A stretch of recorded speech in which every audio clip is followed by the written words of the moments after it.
Youth Congress അധ്യക്ഷ നിയമനത്തിൽ I ഗ്രൂപ്പിന് അതൃപ്തി എന്ന റിപ്പോർട്ടുകൾ പുറത്തേക്ക് വരികയാണ്. സംഘടനാ തെരഞ്ഞെടുപ്പിൽ രണ്ടാമതെത്തിയിട്ടും നിലവിലെ ഉപാധ്യക്ഷനായ അബിൻ വർക്കിയെ അവഗണിച്ചതായാണ് പരാതി. ഏറ്റവും പിന്നിലുള്ള OJ ജനേഷിനെ പരിഗണിച്ചത് അന്യായമെന്നാണ് ഐ ഗ്രൂപ്പ് ആരോപിക്കുന്നത്. വർക്കിംഗ് പ്രസിഡന്റ് പദവിയിലേക്ക് അബിൻ വർക്കിയെ പരിഗണിക്കാത്തതിലും ഐ ഗ്രൂപ്പിന് കടുത്ത അതൃപ്തിയുണ്ട്. രാഹുൽ മാങ്കൂട്ടത്തിൽ അധ്യക്ഷനായി തെരഞ്ഞെടുക്കപ്പെട്ട സംഘടനാ തെരഞ്ഞെടുപ്പിൽ 1,70,000 വോട്ടുകൾ അബിൻ വർക്കിക്ക് ലഭിച്ചിരുന്നു.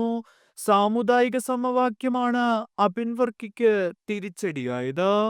KPCC, KSU, മഹിളാ കോൺഗ്രസ് അധ്യക്ഷന്മാർ ന്യൂനപക്ഷ സമുദായത്തിൽ നിന്നാണ്. ഗ്രൂപ്പ് സാമുദായിക സമവാക്യം നിലവിലെ യൂത്ത് കോൺഗ്രസ് സംസ്ഥാന ഉപാധ്യക്ഷൻ, എ ഗ്രൂപ്പ് നേതാവ് KC വേണുഗോപാലുമായുള്ള അടുപ്പം എന്നിവ OJ ജനീഷിന് അനുകൂല ഘടകങ്ങളായിരുന്നു. അബിൻ വർക്കിക്കായി രമേശ് ചെന്നിത്തലയും KM അഭിജിത്തിനായി MK രാഘവന്റെ നേതൃത്വത്തിലുള്ള എ ഗ്രൂപ്പും സജീവമായി രംഗത്തുണ്ടായിരുന്നു.